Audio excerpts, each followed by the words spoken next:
Welcome America, welcome Justin Bieber. We're going to be graphing some polynomials for you today.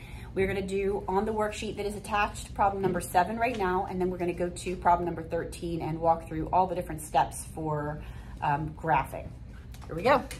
Okay, so problem number 7 asks you to form a polynomial whose zeros and degree are given. And in problem number 7, we have zeros at -3, 0, and 4. So I'm going to go ahead and start with writing those as factors. So we've got f of x. Where am I at? Here. Here we go. F of x equals, I'm going to put an a in front because they just said a polynomial and we don't know what number's in front. The first 0 is at -3, so we've got a factor at x plus 3, right? X plus 3. X minus 4, and then we also have an x. I'm going to put that x with the a in front. Right here. I could put it, it doesn't really matter, but I'm going to put it right there. There we go. Now, the reason why that's an x is because we've got a 0 at 0, and we need each of these factors to be 0. So if I plug in -3 here, I get -3 plus 3 makes this a 0. Oh, I'm standing in front of it. Great. All right, 4. If I plug in 4 here, 4 minus 4 makes this 0, this factor 0. What makes this factor 0? X. You just plug in a 0. Okay, so that's why there's an x in front. And now all we've got to do is just multiply that all out. So I'm going to multiply the x plus 3 and the x minus 4 and leave the x in front first because you really just want to multiply just the two binomials first, which is going to be x times x, x times x, x squared, x times minus 4, -4x. 3 times x, 3x, and then 3 times -4, -12. Are you guys so excited it's Friday? Yes. Are you guys going to bingo tonight? I thought that was next. That's next Friday. Everyone's been saying it's this Friday. What? But it's the next. 18th. False advertisement. Yeah. Coy just asked me to do it, and I was like, I'm busy. I thought it was this Friday. No, it's next. Isn't Oh. she like? It's on the organizing poster it? too. She wants me to call the games. She wants me to call out, I don't know, numbers or something. Oh, Schleich should do that. Are you saying you don't like my voice? Is that what you're saying? Oh my god. Oh, You this know is what? This is the worst. I know, Whenever it's you- fine. if Schleich the has an shoe- awesome voice. She could be a radio broadcaster. She could do anything on TV. She could work at retire. she could work at QVC. And she's retiring, so like that's what she could do, like a podcast. You guys should tell her I say she has an amazing They voice. should start using transatlantic accents again. What's that? Like the old-timey voices. Oh, I yeah. think they should start doing those. Let's talk about that in a minute. All right, so now I just multiplied each of these terms by x. So I've got x cubed minus x squared minus 12x. And I just left the a in front. And that is a polynomial whose zeros and degree are given, and now it's in standard form. So there you go. Any questions on that? Are you guys still writing this down? Okay, we are moving on to number 13, which is really what we're trying to get to today. Oh, I thought you were going to say You thought I was going to say what? easy. Easy? No. Gosh, y'all. Giving it to me hard. Really. I don't say things are easy much. I'm very angry. Did I say that the trig was going to be easy? No. Exactly.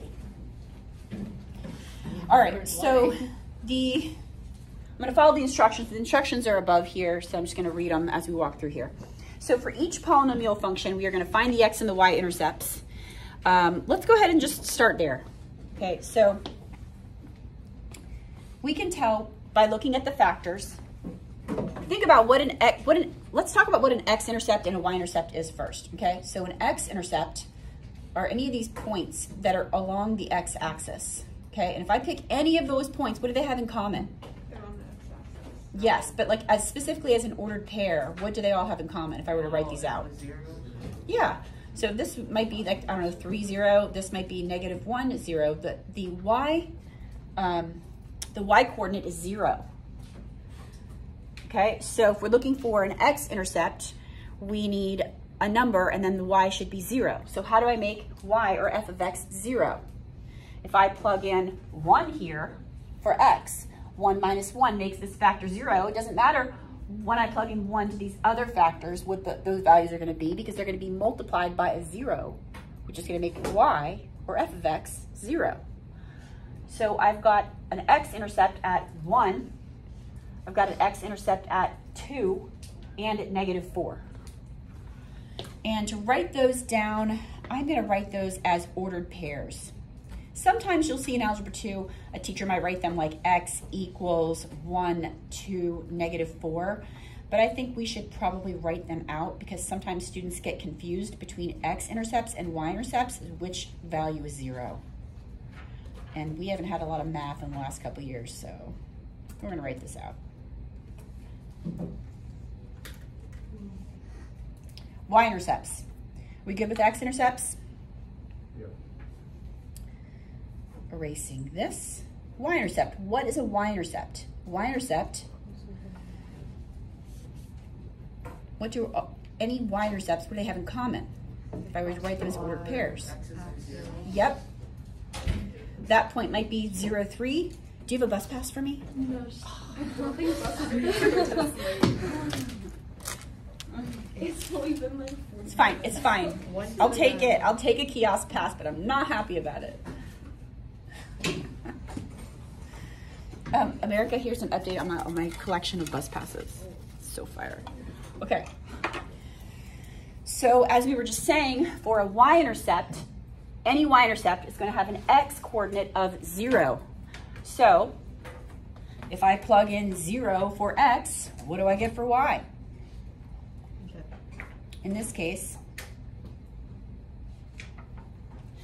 0 minus 1 is -1, 0 minus 2 is -2, and 0 plus 4 is 4. You just multiply those 4 numbers together, 3 numbers together, I can't count, and you get, is that 8? Is that 8? -1 times -2 times 4. We're good, right? Okay, someone's checking my work. Nick, is that right? Yeah. Thank you. All right, so before we continue to go to B, let's just go ahead and plot those points on our graph. It's a good starting point. So we've got 1, 0, 2, 0, and -4, 0. And then we've got 0, 8. And that's kind of off our graph, but we'll just give a little estimate there. All right. We're getting somewhere. So now we go to B. B says determine whether the graph of f crosses or touches the x-axis at each x-intercept. Okay, so if there are an odd number of intercepts, because right now we only have one factor at x minus 1. So that means we have 1, 0 at 1. If we had that x minus 1 was squared, if that factor was squared, then we'd have 2 zeros there. Okay, and if we have an even number of zeros at a particular point, it is going to touch the axis and turn around and go the other direction. If we have an odd number, in this case we only have 1, so it's odd, it's going to cross the axis there. So each of these zeros, the graph is going to cross through it. It's not going to touch any of them. Okay, so for B, we're going to write touches at each x-intercept.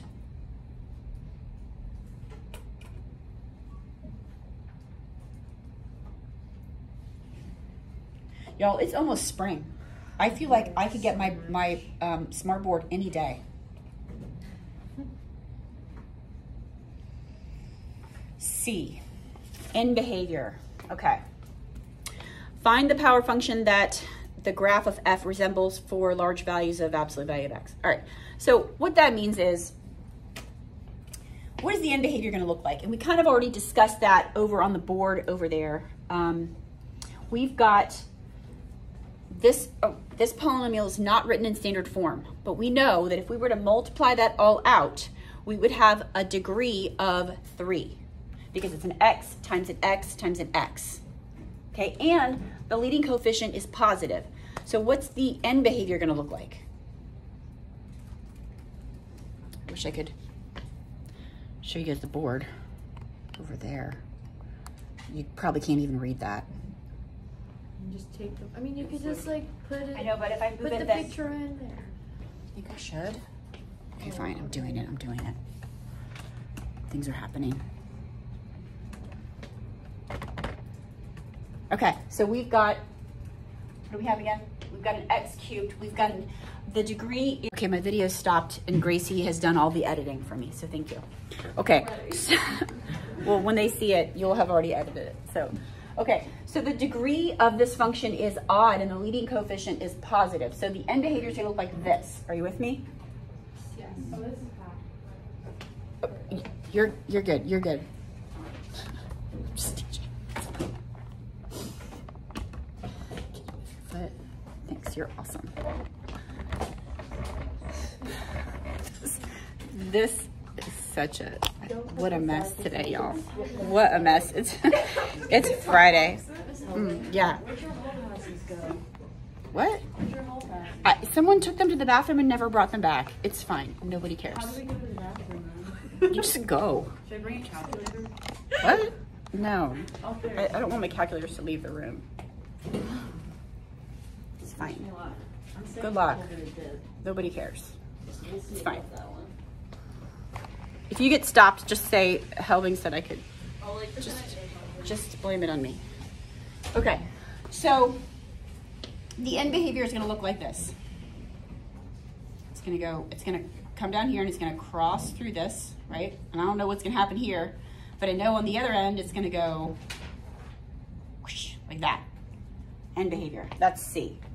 So I'm gonna erase this C here. And we're gonna go to D. D says, determine the maximum number of turning points on the graph of F. Okay, turning points, let's talk about turning points. So we know that if we have x squared, the graph, it's a parabola, it looks like this, right? This is x squared, y equals x squared. When the degree is 2, we have one turning point, okay? If we've got an x cubed, it goes like this, 1, 2, or sorry, yeah, 1, 2, 3, right? So 1, 2, 3. We only have 2 turning points. So the number of turning points is 1 less than the degree. So x to the fourth could look like x squared, but it also could look like this, 1, 2, 3, 4. So the maximum number of turning points is 1, 2, 3.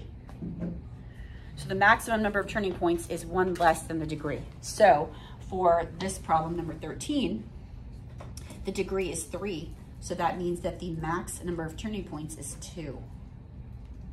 Yes? We kind of already know that's going to happen because we've got, this graph is going to it's got to come through this point, it's got to cross here, and it's got to cross here again. So we know it's going to turn, and then turn again 2 times. This is the hardest part, E, or maybe it's F. We're about to find out. E says, use the x-intercepts to find the intervals. Yes, this is the hard part. This was from Unit 1. You guys had trouble with this. And it happens every year. It's normal. Use the x-intercepts to find the intervals on which the graph of F is above or below the x-axis.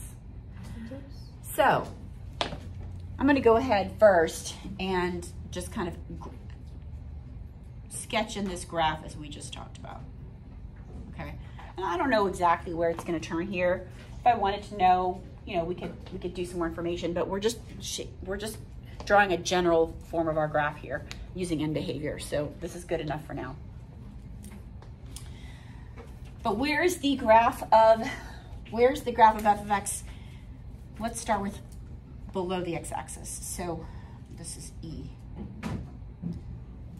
So where's f of x or y?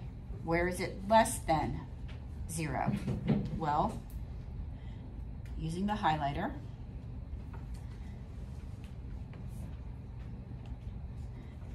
that is where y values are less than 0, right?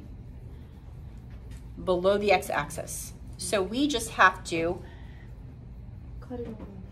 say this interval and this interval is below the x-axis. But it says, where is it less than 0, not less than or equal to 0. So we don't want to include those points. So this goes from negative infinity up to, but not including, negative 4. So that's going to be negative infinity, and we'll write it in interval notation. Because that's pretty standard for pre-cal. In Algebra 2, you write set notation and interval notation, but once you get to pre-cal, most of the time you just use interval notation. So negative infinity up to negative 4, but not including negative 4. So we are not putting a bracket there, we're putting a parentheses, soft bracket. And we also have one more. I'm going to run out of room. I'm going to write in union with the other interval, which is, oh man. If we do negative 4 to 1. From, and we want to use the x values from 1 to 2, but not including 1 and 2, because that's where the graph is below the y-axis, or sorry, the x-axis, right here. It's below the x-axis here, stops, and it's below the x-axis here. So we don't count what's above it? Like we're going to do that negative 4 next. to- okay. We're just right now we're starting with where is f of x less than 0. We'll do f of x is greater than 0 after this. Okay. So f of x, or y, where's y less than 0? Where we're just stating the intervals where y is less than 0. Y is less than 0 here, y is less than 0 here. So from 1 to 2. And now let's go ahead, and I'm running out of room. I'll do it over here. Where is f of x greater than 0? That's the intervals above the x-axis. So that's from negative 4 up to 1. And then from 2 to infinity. I think that's the hardest part of these. Everyone has trouble with this. From negative 4 to 1, in union with to infinity. And when you write interval notation, this is back from unit 1, you want to make sure you go low to high. That's why this is negative infinity to 4, and then 1 to 2. And then here, where's the other one? Oh, I'm blocking in front of it here. F of x is greater than 0. Where's the graph above the x-axis? From negative 4 to 1, low to high, in union with 2 to infinity. 2 to infinity. It's also above the x-axis. Any questions? That's it. Was it easy? Yeah. Didn't even have to say it. Okay.